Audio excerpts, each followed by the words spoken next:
بسم اللہ الرحمن الرحیم۔ اسلامی واقعات کے لیے اس چینل کو سبسکرائب کریں۔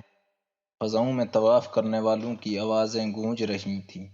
وہ بیت اللہ کو تکبیر و تحلیل کے عطر سے معطر کر رہے تھے اور ان کی آنکھوں سے آنسوں سیلاب کی طرح رواں تھے کہ اچانک ان محبوبان خدا کے پیچھے ایک بدو نظر آیا جو قد کا لمبا تھا، اس کے شانے چوڑے تھے، جوانی سے بھرپور تھا۔ اس نے اپنے کندھے پر اپنی بوڑھی ماں کو اٹھایا ہوا تھا جو ایک بڑی سی ٹوکری میں چہار زانو بیٹھی تھی۔ وہ بدو یہ اشعار گنگنا رہا تھا، یعنی میں اس کی سواری ہوں، مجھے کوئی ناگواری نہیں، جبکہ سواری کا اونٹ گھبرا جاتا ہے مگر میں نہیں گھبراتا۔ میری ماں نے مجھے پیٹ میں اٹھایا اور دودھ پلایا، وہ اس سے کہیں زیادہ ہے۔